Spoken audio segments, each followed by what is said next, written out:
the two examples of tug of war and the box, what do these examples suggest?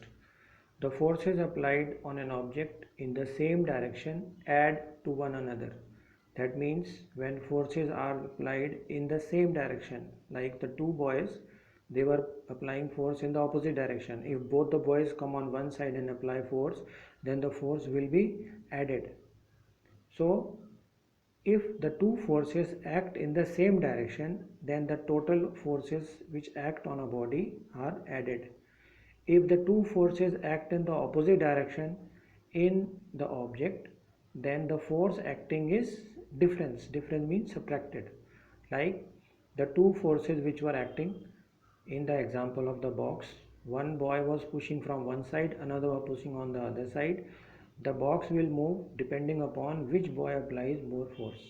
So we will subtract the force applied by a body, by a person who is applying more force, and subtract the force which is applied lesser.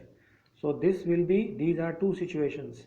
The forces are added when the force is acting, two or more forces are added when they are acting in the same direction, and two or more forces are subtracted when they are acting in the opposite direction. This is the exploration of force. Recall that in the tug of war also we read that there was direction.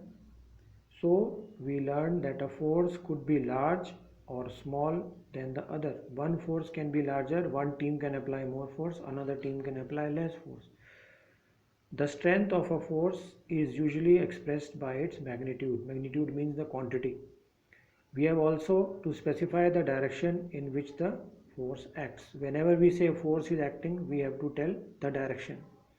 If the direction or the magnitude of the force changes, its effect also changes. If the direction of force changes, then the effect of force will also change.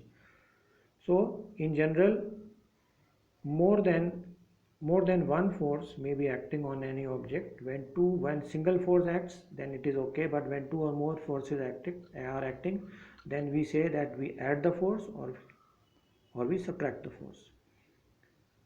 Next is force can change the state of motion. That means force can change the state of motion. There is an activity shown here. Example is simple.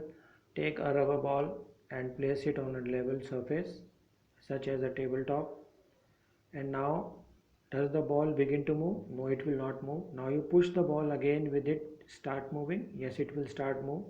Next, place your palm in front of the moving ball. When the ball is moving, put your another hand in front.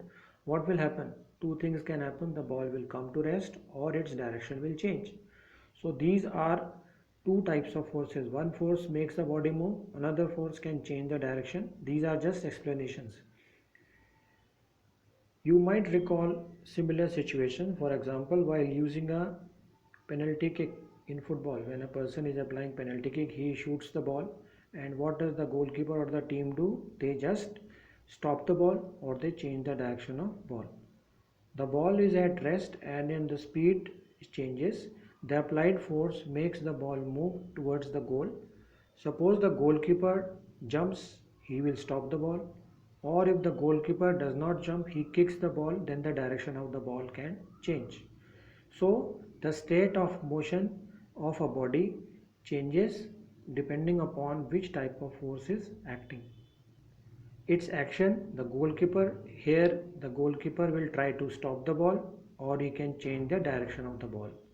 So a force can change the state of motion, in which state the body is moving.